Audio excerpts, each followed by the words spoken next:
You recently gave your annual assessment of the city's progress. What do you think the election results tell you and others about how voters perceive, quote unquote, the state of the city? Yeah, I think it validates the continuum. I think when people look back over the last 20 years, when the first MAPS program was initially voted on, they've seen a gradual improvement in the city.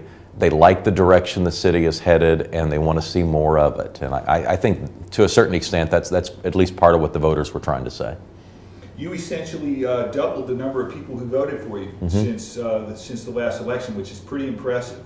How did you do that, and what does that tell you about how the voters are reacting to your tenure here at City Hall? When you look traditionally at voter turnout, the turnout we had Tuesday was very similar to what you might have had in an open seat.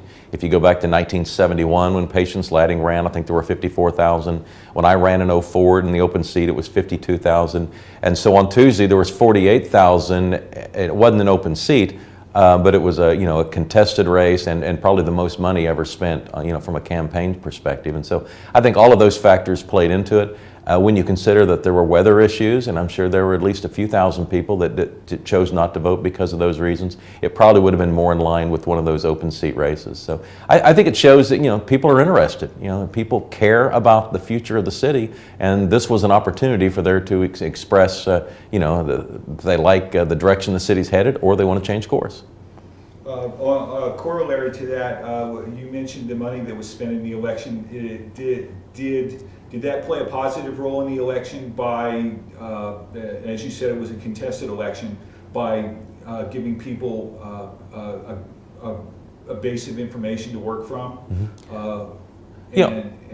Well, one of the messages that I wanted to communicate during the campaign was a little bit of how we got here, and talk about the life experiences of the person that's lived in Oklahoma City for 20 or 30 years. They've been through a lot. They've been through some economic issues. They've been through the emotional strains of the Oklahoma City bombing. And on the other side of that, there's a unity in this city that doesn't exist in other places. And we should treasure that. And we should talk about it and acknowledge it. And I think the second aspect of what I wanted to communicate was the importance of the economy and how that allows us to now invest a lot of money into the neighborhoods. I think there's a disconnect between, the economy is supposedly really, really good, but what does that do for me? How does that affect me and my family and my neighborhood? And I think it was an opportunity for us to talk about, well, this strong economy is allowing us to add to our police force.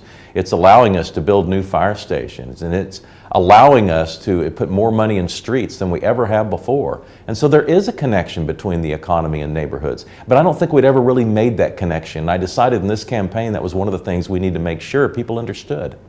And the results tell you that you were successful in getting well, the message through? I think it's dangerous to ever assume or to generalize why voters cast votes the way they did, because you're talking about 48,000 people that had their own reason, and the last thing they probably want to hear is some person telling them why they voted. They had their own reason for voting. I don't want to generalize, but I do think that that it's easy to make a disconnect between downtown looks good, but what about my neighborhood? What about my street? And I think people need to realize we're all in this together. I mean, this city is famous for having so many people pulling on the same rope, but a lot of the things that we all want to happen are not going to happen unless the economy's good.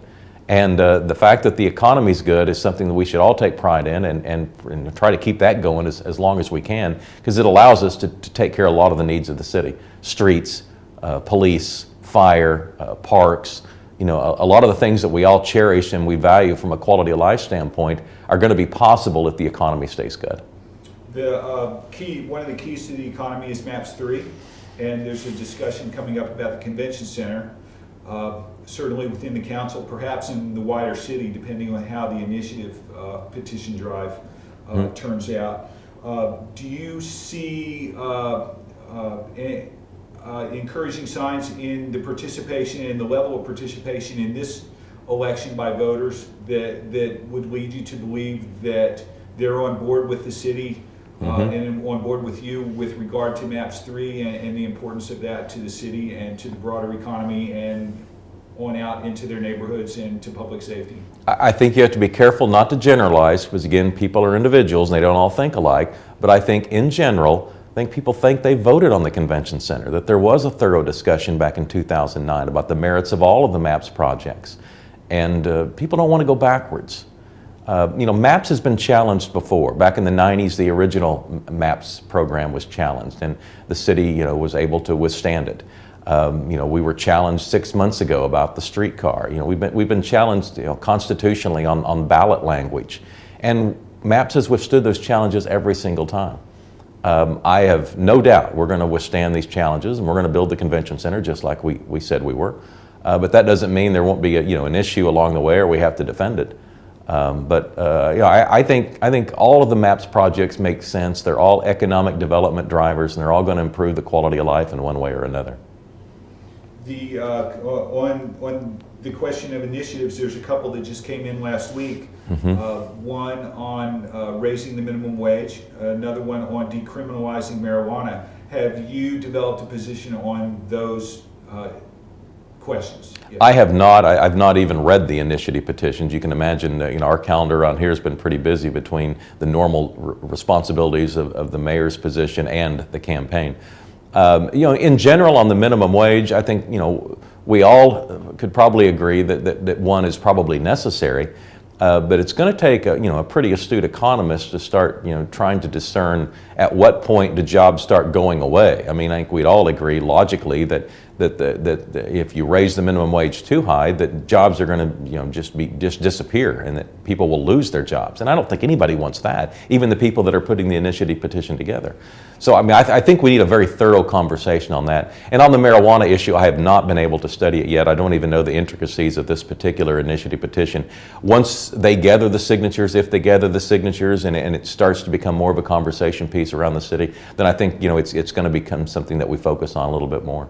Okay. On that, one of their arguments with regard to decriminalizing marijuana is that the state of Oklahoma is very aggressive about putting nonviolent offenders in prison, and we all know the state has got problems with managing the prison population that it has. The jail nearby City Hall is also a place where there's crowding, at least, if not overcrowding, and problems and concerns stretching all the way to the Justice Department.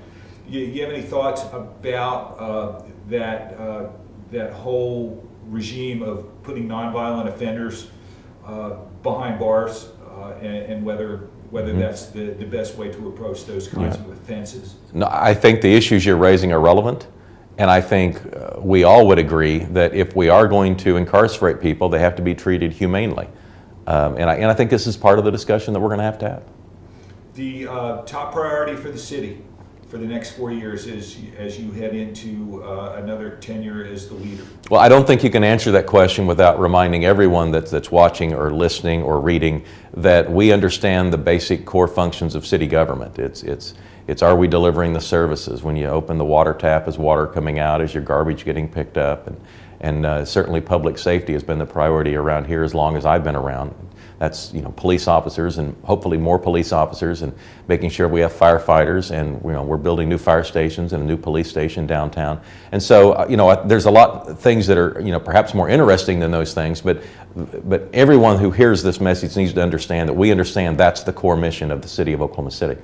Beyond that, I think we have a large menu of MAPS 3 projects to continue to work on. And 2014 is going to be a big year for MAPS 3. We'll be breaking ground on the Whitewater facility down by the river. We'll be breaking ground in the fall on the large expo center that will take place at the fairgrounds. And of course, I think people have seen the construction with the sidewalks and the jogging and biking paths that are taking place all over the city. And so the MAPS 3 projects continue.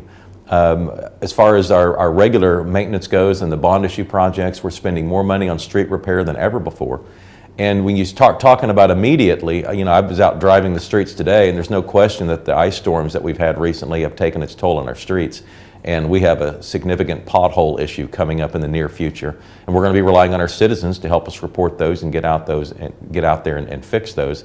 I also know, though, because I stay in touch with mayors nationally, that as badly as we think our streets are going to become because of these icy conditions that we've had recently, the streets in the upper Midwest that have just been buried in snow this year, their streets are many times more filled with potholes coming out of this winter than ours are. Now that's not much consolation. If it's your street and there's a pothole, you want it fixed. You don't care about what's going on in Dayton, Ohio. But this is a national problem at this point. The winter of 2013-14 has been brutal, and our street projects are getting hit hard, both here and in other parts of the country.